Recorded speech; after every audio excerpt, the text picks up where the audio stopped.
Alors, chacun a son texte de prédilection, le goût ne se discute pas, le mien est le digeste, donc je commence par une citation du digeste qui dit « Toute définition en droit civil est dangereuse, il est rare en effet qu'elle ne puisse être renversée ». Cela me semble s'appliquer parfaitement au paratexte.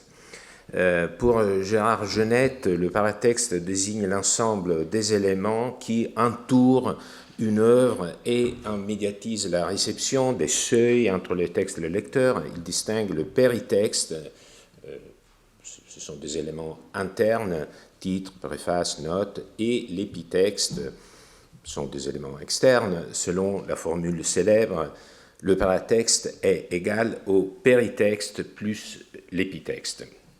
Alors, je voudrais encore rappeler la leçon inaugurale d'Antoine Compagnon qui nous a transportés au cœur du laboratoire intellectuel ayant conduit à cette élaboration et à son précurseur, la périgraphie.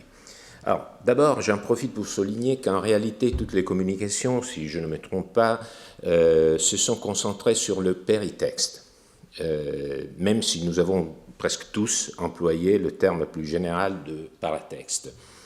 Alors, je répète, pour Genette, le péritexte oriente la lecture et participe au projet éditorial sous la responsabilité de l'auteur ou de l'éditeur.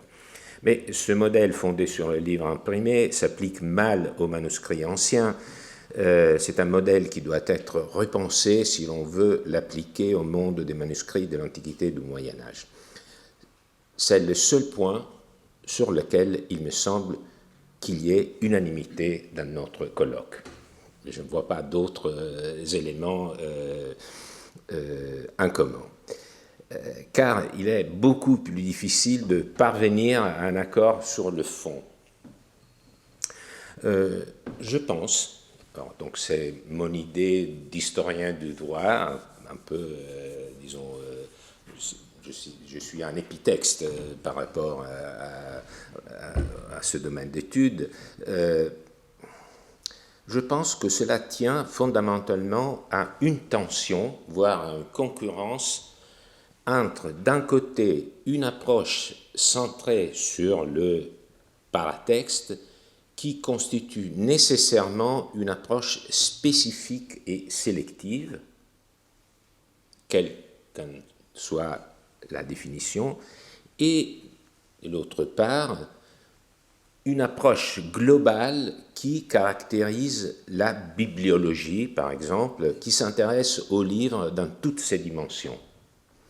Sa fabrication, sa diffusion, sa conservation, en tant qu'objet matériel, par exemple sa forme, sa rayure, mais aussi à ses usages, notamment à travers l'histoire et la sociologie de la lecture.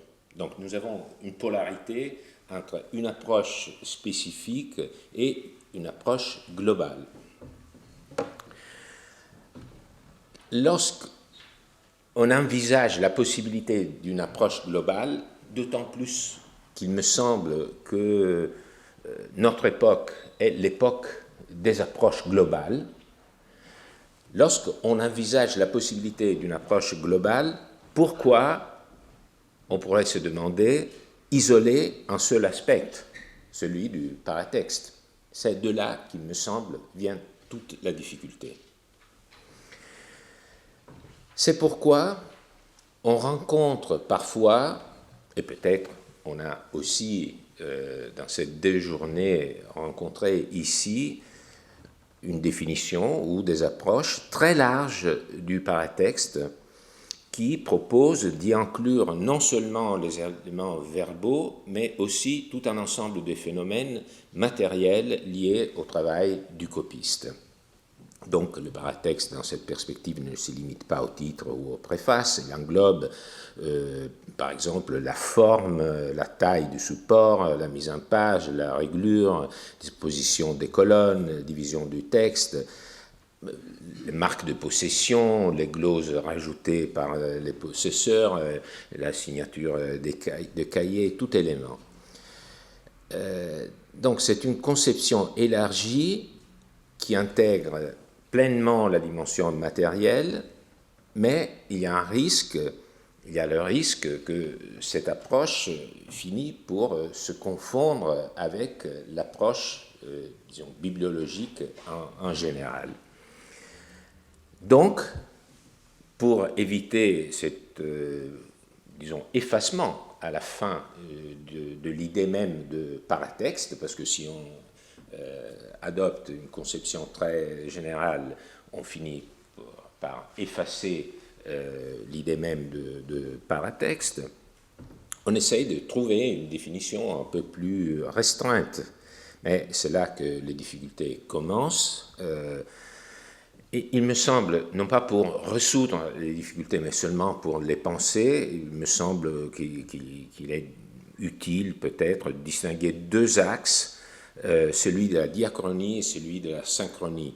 Alors, sur le plan diachronique, on doit distinguer, faire une distinction entre l'œuvre, disons, l'original, et ses témoins, et cette distinction, disons, diachronique comporte aussi la question de l'autorialité. Une question qui, par ailleurs, se complique considérablement dès lors qu'on déplace l'attention de l'auteur vers le rôle du scribe. Donc, ce n'est pas pour résoudre les difficultés, c'est seulement pour les, disons, lister. Donc, si on commence à penser la question du paratexte sur l'axe de la diachronie, on aborde, il me semble, la question de l'autorialité. Mais l'autorialité, disons, avec tous ces comment dirais-je, ces couches. Sur les plans synchroniques, la question est à nouveau différente, car face à un manuscrit donné, donc on ne pense pas à la chaîne de la transmission, mais on est en face d'un manuscrit donné, considéré en lui-même, comment établir la distinction entre ce qui relève du texte et ce qui relève du paratexte. Alors, il est évident, et donc il faut l'admettre si on souhaite continuer à utiliser ce mot, que le terme de paratexte implique une certaine idée de texte. Donc on ne peut pas parler de paratexte si on n'accepte pas qu'il existe quand même un texte.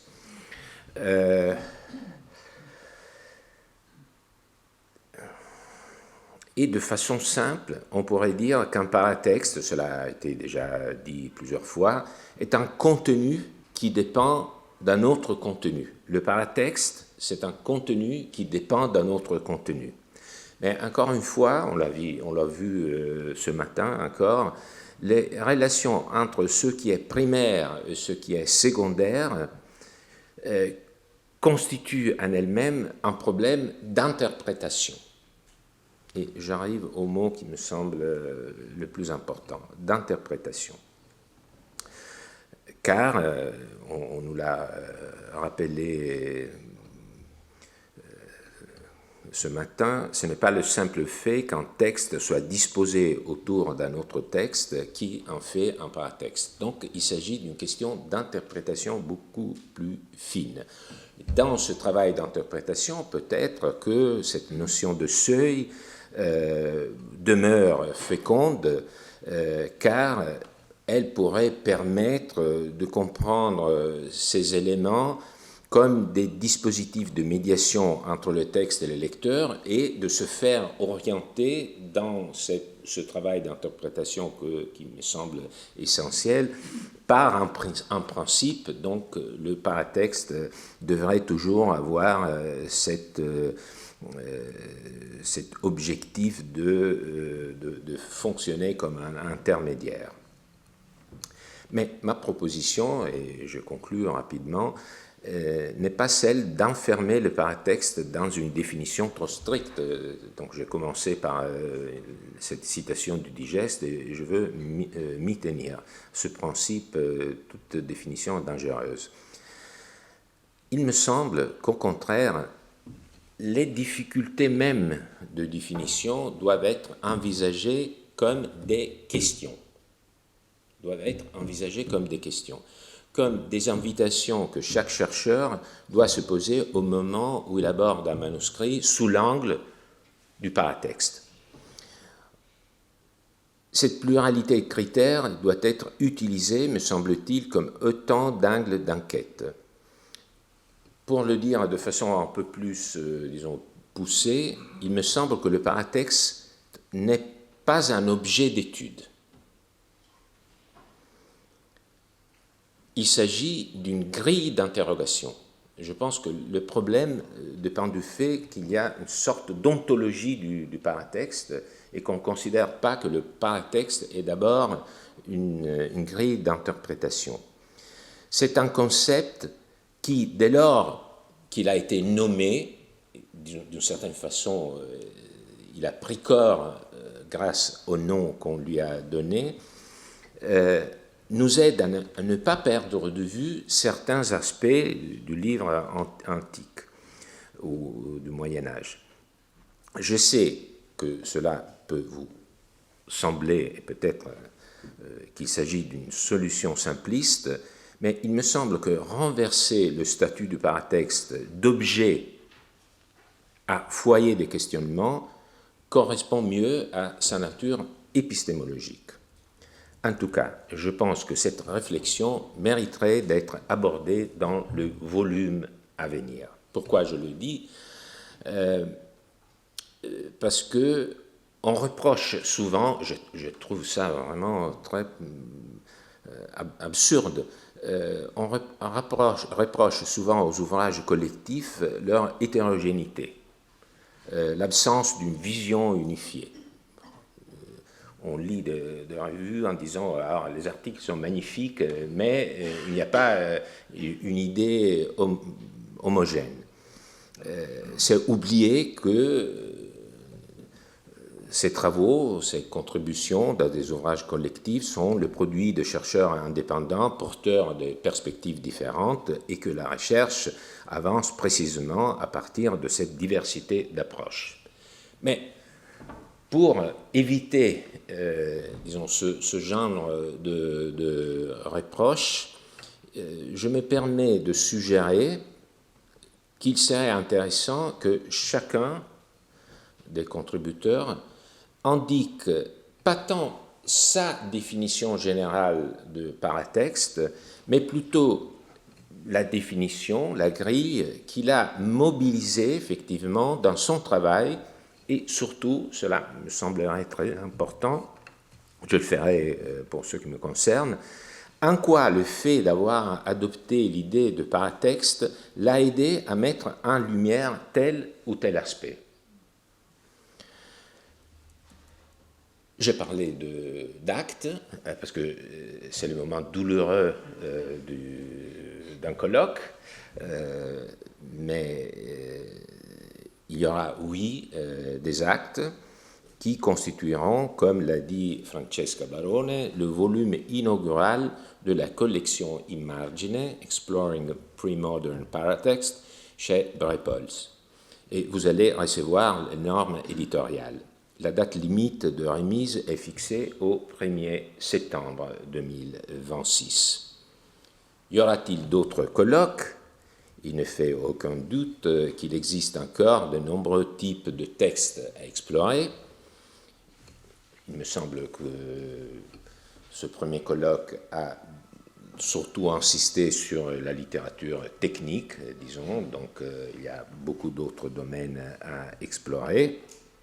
Matière ne manque pas. Et pour revenir à un autre, disons, bon mot du digeste, faut se dire que la partie la plus importante de chaque chose est les commencements. Il me semble que c'est un très beau commencement. Mais cette décision de poursuivre ou pas les colloques appartient surtout à l'élan et à l'énergie de mes deux compagnons de route, Francesca Barone et Arnaud Perrault, que je remercie très sincèrement pour leur rôle déterminant dans la conception et la réussite de ce colloque. Qu'ils me permettent enfin, en leur nom et comme au mien, de vous adresser à toutes et à tous, intervenants, présidents de séance, nos plus vifs remerciements pour votre disponibilité et votre engagement extraordinaire. Merci beaucoup.